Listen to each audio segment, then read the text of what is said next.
कांग्रेस के नेता परेशान हैं कि बीजेपी ने पहले सरदार पटेल जी को ले लिया और अब नरसिम्हा राव भी। नहीं, ले कहाँ लिया भाई, हम तो सरदार पटेल का सम्मान करते हैं, पूरी दुनिया जानती है।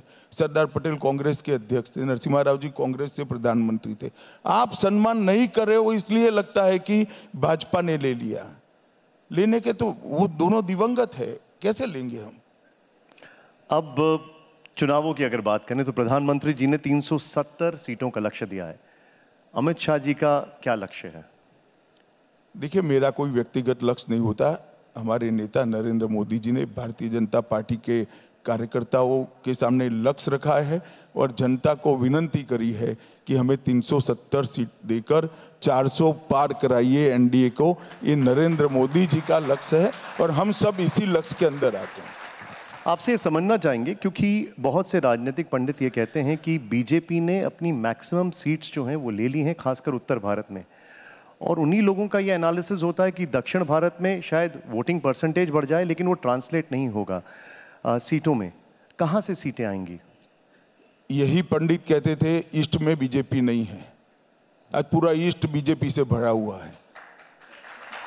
अगर हम पंडितों की सुनते के तो दो के दो रहते हैं। हम 2 से 300 पार गए, पंडितों को मालूम ही नहीं पड़ा कहां से करा है भाई।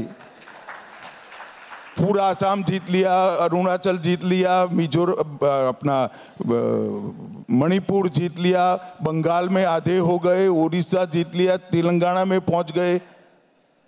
कौन पंडित आकलन करता था? कोई नहीं करता था।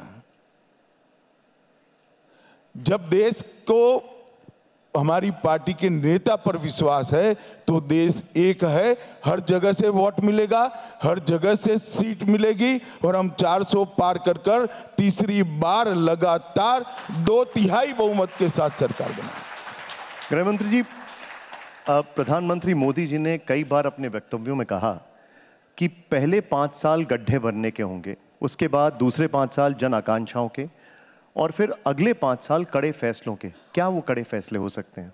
देखिए, मोदी जी ने 2014 से लेकर अब तक समय समय पर, उचित समय पर बहुत कड़े फैसले लिए हैं।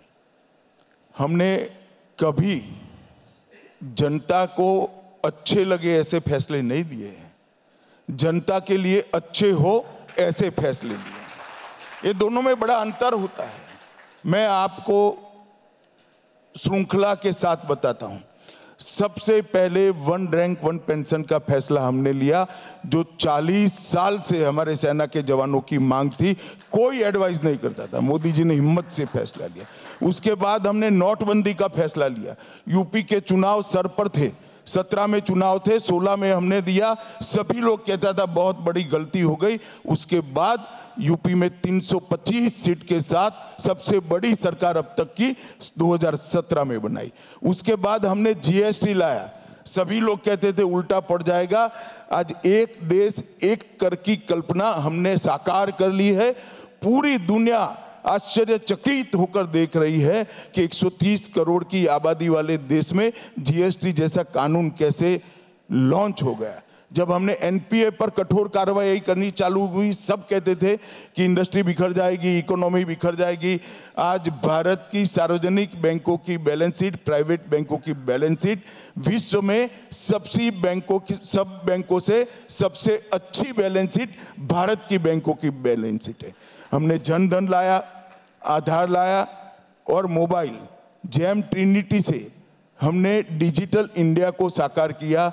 कोई इस देश में 10 साल के पहले कल्पना नहीं करता था कि सब्जी वाली ठेले पर आपको कहे कि साहब मोबाइल से पेमेंट करो, कैश नहीं लिया जाता है।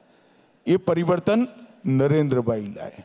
सर्जिकल स्ट्राइक और एयर स्ट्राइक, सारे लोग आकलन करते थे युद्ध हो जाएगा, ये हो जाएगा, वो हो जाएगा। मोदी जी ने फब निर्णय लिया कि जो होगा वो होगा, हम देखेंगे, लड़ेंगे, जीतेंगे। हमारी सीमा और हमारी सेना, ये दोनों के साथ छेड़खानी हम सहन नहीं करेंगे। घर में घुसकर सर्जिकल स्ट्राइक और एयर स्ट्राइक करने का निर्णय नरेंद्र मोदी ने लिया। 3 तलाक का कानून सालों से बात होती थी, नहीं इंप्लीमेंट होता था। नरेंद्र मोदी सरकार ने 3 तलाक लाया भी, बिल भी लाया और 3 तलाक को समाप्त कर लाखों लाखों मुस्लिम महिलाओं को अधिकार देने का बात किया।